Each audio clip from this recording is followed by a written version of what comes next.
Well, good morning, everyone. It is April 21st, 2020, and we've all been in our deep quarantines and having all this goodness.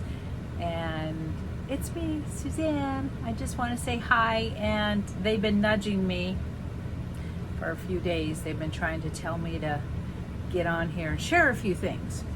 I've been super excited about creating all of these tumblers that I'm making and having a creative outlet. Does that make sense?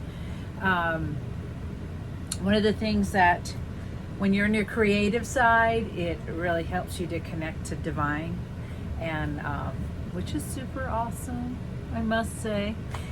But they want me to talk about the word magic.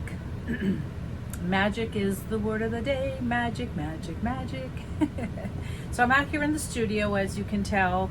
You can see the tool cart and the Cricut behind me and stuff. And I was out here.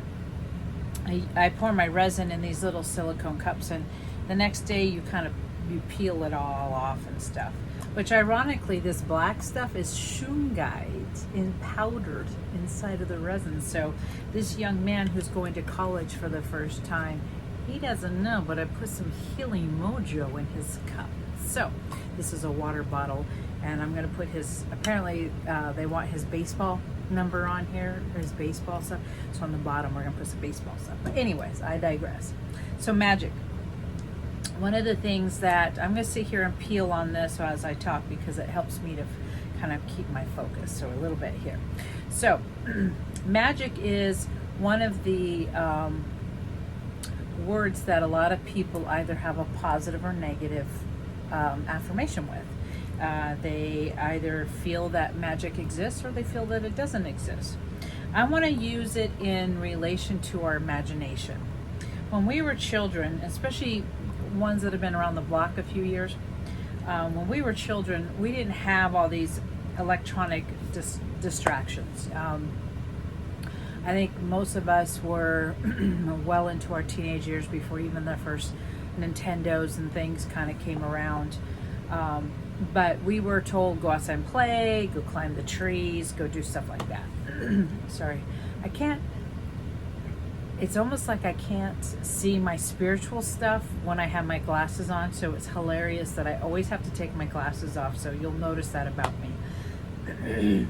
Sorry, apparently they are saying to clear my throat. I'm drinking a fruit smoothie this morning. It's almost noon here, but I had a really strange reaction. I know I'm just distracting here, but I had a strange reaction last night. When I was cooking dinner, I had ground turkey, and I was making almost like we call like a white spaghetti, but it's not like an Alfredo. It was just like a chicken base with vegetables, ground turkey, and some noodles and stuff. And when I was cooking the meat, I was almost gagging. The meat wasn't bad. I mean, I literally had bought it, put it in the freezer, and I had just pulled it out to make. And I was like, what is going on? And made up dinner, and it tasted really good. It almost tasted like a chicken pot pie kind of flavors, but it wasn't. It didn't really have it didn't have a cream sauce. It had more of a. I used the cream of chicken can of soup to give it some creaminess, but I used basically chicken stock in there. I use my pressure cooker, which helps. So anyways, ate dinner, tasted fine, and immediately was having tummy ickies. And apparently it was visible enough, because the husband said, you don't look right. You know, he goes, you can tell that you don't feel good. And I'm like, oh, I'm just, something isn't sitting right with me. We went for a walk, and on the walk I would get these like cramps. It was very uncomfortable, but I've been having weird cramps anyway, so part of my Ascension download stuff is it shows up in different areas, and right now sometimes I get it in my uterus, or sometimes I get it in my stomach, sometimes I get it in my shoulders. I mean, it pops up everywhere. So anyways, came back, I was fine. It wasn't nauseated, it wasn't like throwing up, or I just, a lot of gas, a lot of running to the potty to go potty. So this morning I got up, had my coffee. First I had a heck of a time getting up because of everything going on. And then immediately they're like, you need fruit. You need fruit and just good stuff. And so that's what I made my smoothie. So that's part of the magic. The magic goes back to listening to your divine, listening to your guidance, listening to your intuition. Your most high guides will guide you. And when you get that nudging feeling, that naggle feeling that there's something you need to do or eat or go or walk or something, if you don't listen, they'll force it upon you. They will somehow kind of make it to you only can do. And that's kind of what's been going on with this whole stay-at-home situation, is a lot of people who were basically distracted to the point where they could not take care of themselves were so dependent on exterior answers that they had completely gotten disconnected from their inside. Our answers come from our heart. Our heart is the most connected to Most High and then down. So we are carbon, we are part of Earth. So as Mother Earth has been rebuilding and doing her build out and connecting, we are also feeling those things like the strange tornadoes and how all these tornadoes going on. In fact, yesterday I had to use my magic to manifest.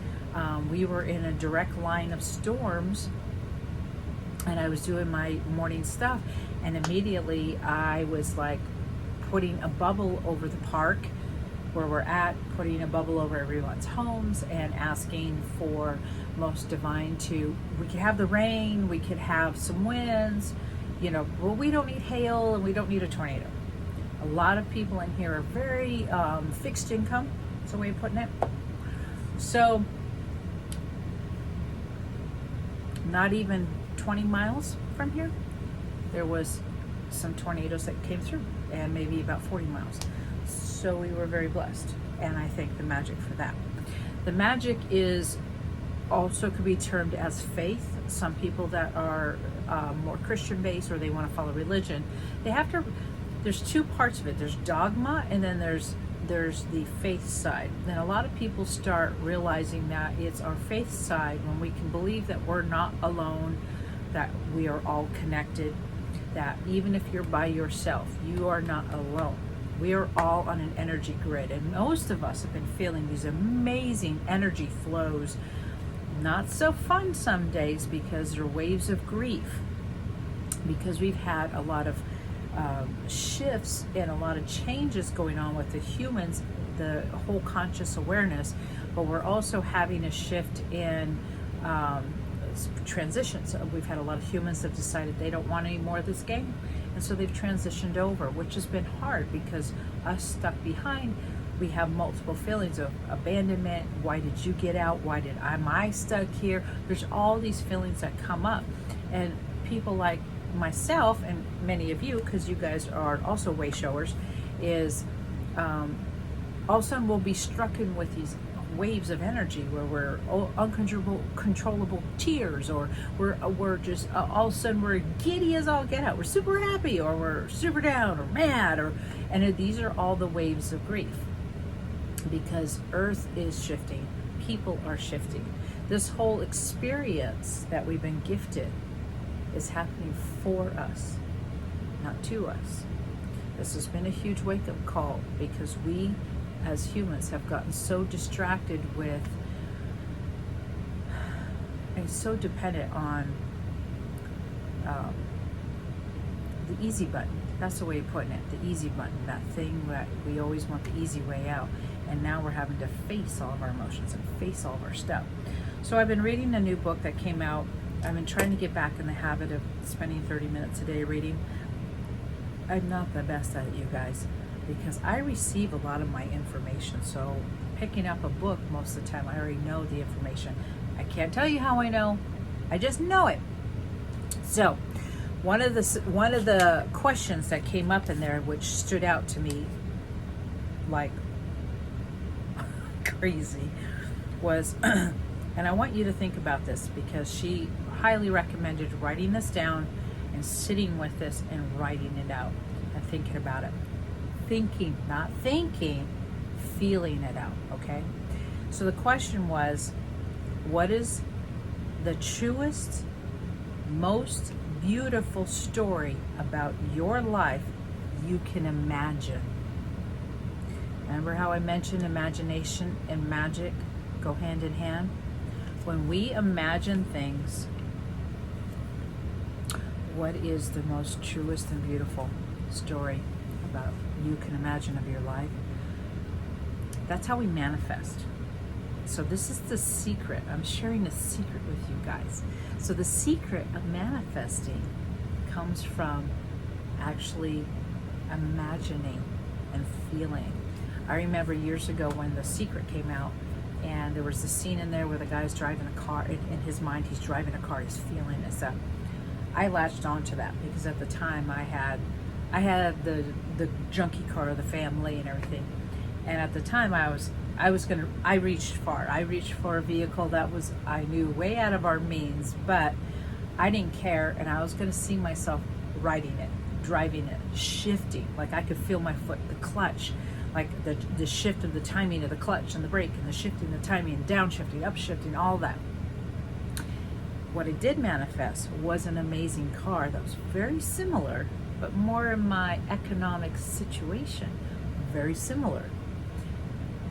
The other day, well, actually this last 2 weeks, when I do get out to go get groceries or hit Home Depot, because it's one of the few places I can get some of my supplies, I've been seeing the car that I was imagining, and it shows up, and all of a sudden I see myself shifting, driving, shifting, going around corners, going up, down, then, just feeling it. And it was reminding me the beautifulness of our magic. Our magic is our imagination. Each of us, if you are in a crappy marriage or a crappy relationship, what is the most truest, beautiful relationship you can imagine? Rewrite your story. Rewrite your life. If you don't like where you live, start imagining it to be beautiful, changed, truthful, like how it feels inside of you. Life was not meant to be this hard. Yesterday, when I was imagining this beautiful, serene, serenity was the word that kept coming over, and calmness over where I live, and not just my home, but everybody here in this area, and just calmness and beautifulness. And it was funny because my husband works, he's essential, so he's only like 10 miles from here, and he was bombarded with downpours and winds. And I'm like, well, it's a little breezy here, and oh, we got some rain. And just on the other side of him, this is where I knew my bubble, how far out my bubble went. And just on the other side of him was the tornado path. Now, thankfully here in Florida, where this went through, I believe there's just some downed trees and stuff, and maybe some roof things, but it wasn't bad. Not like what's happened to, was it like Alabama, Georgia, some of these areas that really, it's hard. Tennessee, it's hard seeing fellow friends and stuff going through those trials and tribulations. And that's some of the grief, going back to the grief. These are the waves of grief. When you know someone, you don't even have to be near them, and you'll pick up an energy frequency because we're all connected. We are all part of an energetic grid. If you can imagine a huge electromagnetic grid, we are all connected. So I know this has gotten a little long, but it's been a while, so I wanted to, they've been harping at me about getting on here, so I'm gonna get better about it. Okay guys, I'm gonna get better about it. But I love you, and I love every person who is on here watching and giving me the time of day. And if you happen to have ordered a cup or two, thank you. These are amazing, and they're giving me such a great, what people don't, you guys probably realize, but other people that aren't tuned in, is every time my hand touches something, being a Reiki master and also an energy conduit, everything I touch is infused with energy. I don't turn it off. It's always on. In fact, there's times where my husband comes home and I'll lay my hand on him and he'll be like, oh my God, your hand is hot. And it's like, oh yeah, I've been working all day. I've been running energy. I've been working on these creations. Well, that is direct conduit of divine. So If there's something you guys want me to talk about, let me know in the comments below. If you would like some guidance on something, maybe we'll do a card pull. Let me know what you guys want. I could do some, we could do a crystal healing. We could do some oracle cards. But anyways, magic, your imagination. What is the truest, most beautiful story about your life you can imagine? I love you. Mwah.